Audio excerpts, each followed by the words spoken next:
Drift વેગ અને વિદ્યુત પ્રવાહ ઘનતા વચ્ચેનો સંબંધ એટલે કે ડ્રિફ્ટ વેગ આપણે આગળ જોઈ ગયા. ડ્રિફ્ટ વેગ એટલે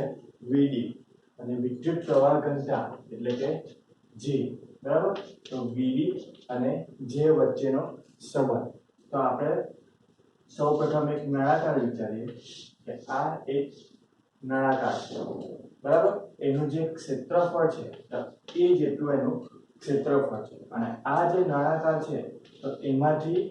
આપણા ઇલેક્ટ્રોન અને પ્રોટોન એટલે કે વિદ્યુત ભાર એમાંથી પસાર થાય છે. બરાબર. તો એનો જે ડ્રિફ્ટ વેગ છે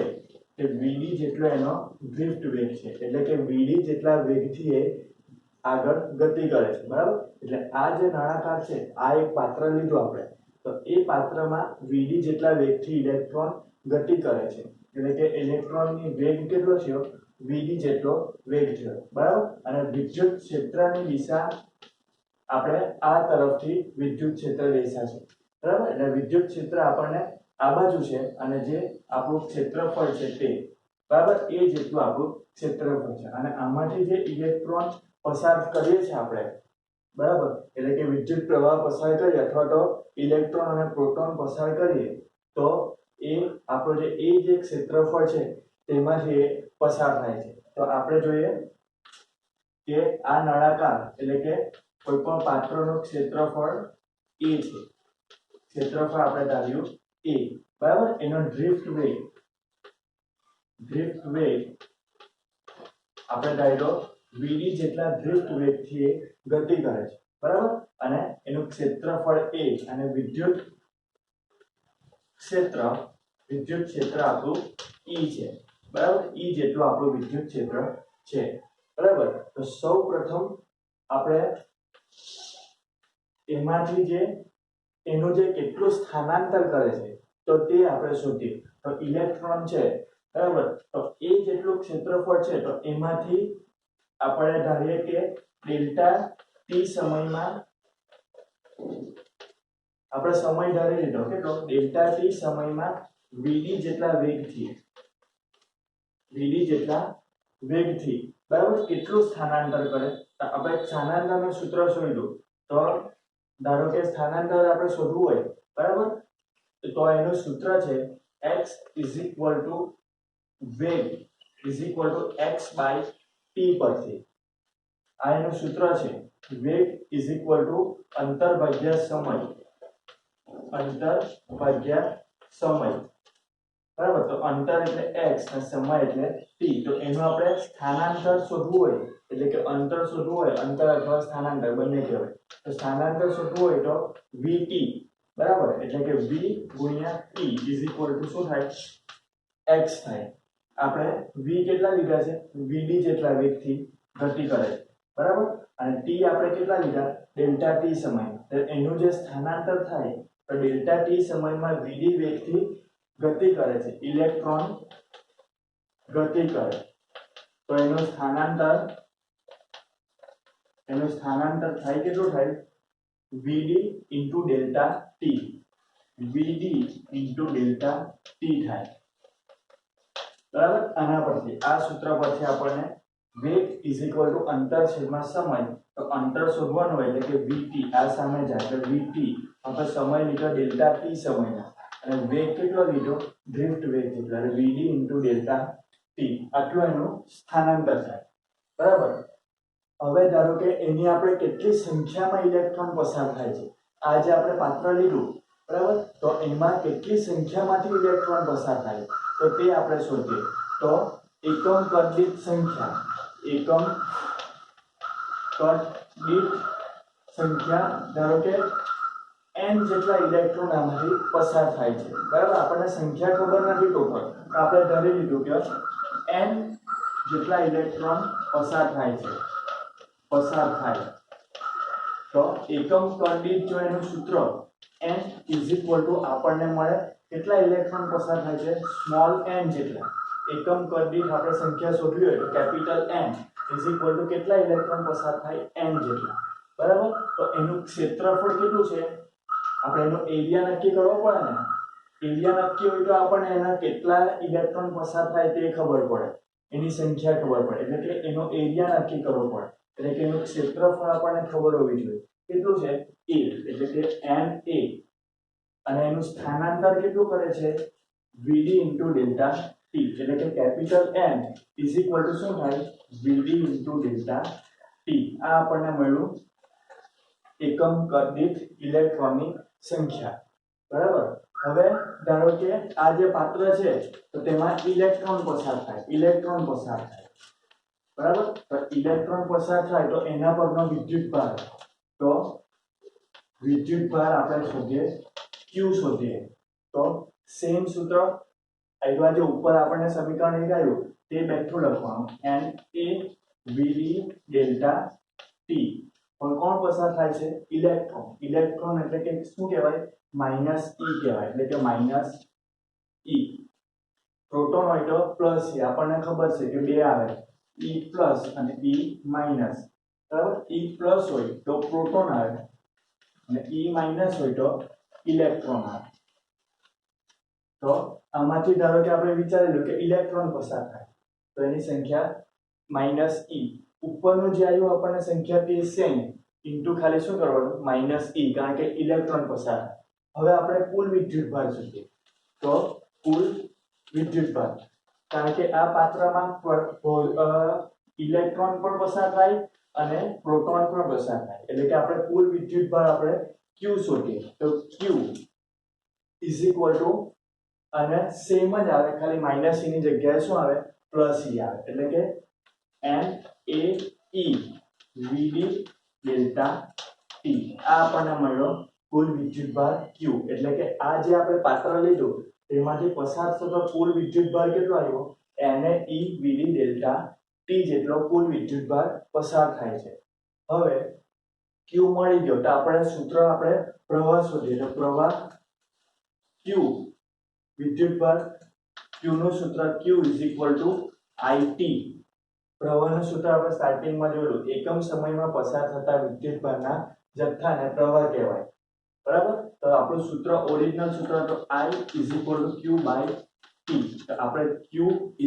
સૂત્ર it મૂકવું તો q આપણી પાસે છે na e vd delta t બરાબર આ જે સમીકરણ 2 પરથી અને I એ બેઠો અને t ની જગ્યાએ આપણે કેટલો લીધો છે ડેલ્ટા t તો na e vd delta t I delta t તો ડેલ્ટા t ઉડી જાય તો I સૂત્ર શું આવે na e vd આ આપણને મળ્યું સમીકરણ નંબર 3 બરાબર વિદ્યુત પ્રવાહ એટલે કે આ જે પાત્ર છે તેમાંથી કેટલો વિદ્યુત પ્રવાહ પસાર થાય તો એનું આપણને મૂલ્ય મળ્યું na e vd હવે આપણે જે a છે ક્ષેત્રફળ તેને નીચે લઈ જઈએ તો I by a ne vd તો I by a આપણને ખબર છે સૂત્ર મેં તમને યાદ કરાવ્યું કે I જા એટલે કે આવ અને જા એ સૂત્ર હતું એટલે કે I જા એ સૂત્ર હતું આવ અને જા બરાબર તો I by a એટલે કે શું થાય વિદ્યુત પ્રવાહ ઘનતા એટલે કે J ne vd આપણને આ મળે સૂત્ર કારણ કે I by a J વિદ્યુત પ્રવાહ ઘનતા બરાબર જ્યાં હવે જો આ જે પાત્ર છે તેમાંથી ધન વિદ્યુતભાર પસાર થાય તો J અને vd ની દિશા એક જ થાય એટલે કે ધન વિદ્યુતભાર હોય બરાબર આ જે પાત્ર આપણે લીધું તેમાંથી ધન વિદ્યુતભાર ધારો કે પસાર થાય એટલે કે પ્રોટોન પસાર થાય તો J અને vd ની દિશા એક જ થાય પરંતુ આ ઋણ વિદ્યુતભાર પસાર થાય તો J અને vd ની દિશા અલગ અલગ થાય એટલે કે ધારો કે વિદ્યુત J આ બાજુ હોય અને vd આ બાજુ બંને અલગ અલગ દિશામાં જો ઋણ વિદ્યુતભાર પસાર થાય તો એટલે કે ઇલેક્ટ્રોન પસાર થાય તો અને જો પ્રોટોન પસાર થાય તો બંનેની દિશા કેવી હોય સેમ હોય બરાબર હવે આપણને vd નું સૂત્ર ખબર છે vd ડ્રિફ્ટ વેગનું સૂત્ર અને અગાઉના જ વિડિયોમાં જોયું આપણે E/m * τ જ્યાં E એટલે વિદ્યુત ક્ષેત્ર m એટલે દળ E ની કિંમત આપણને ખબર છે અને ટાઉ ટાઉ એટલે કે રિલેક્સેશન સમય જે બે અથડામણ વચ્ચેનો જે સમયગાળો હતો તેને રિલેક્સેશન સમય કહેવાતો બરાબર એટલે VD EE/m ટાઉ અગાઉના વિડિયોમાં આપણે સૂત્ર જોઈ ગયા તો આ જે VD છે આ સમીકરણ 3 માં તો VD ની જગ્યાએ શું મૂકવાનું EE/m ટાઉ તો આપણું સૂત્ર છે I is equal to ma e અને VD ની જગ્યાએ EE/m ટાઉ તો I/a એટલે કે આપણને ખબર છે J બરાબર તો J is equal to n e square e by m into tau I/a એટલે J થાય તો n e square e by m into tau જ્યાં J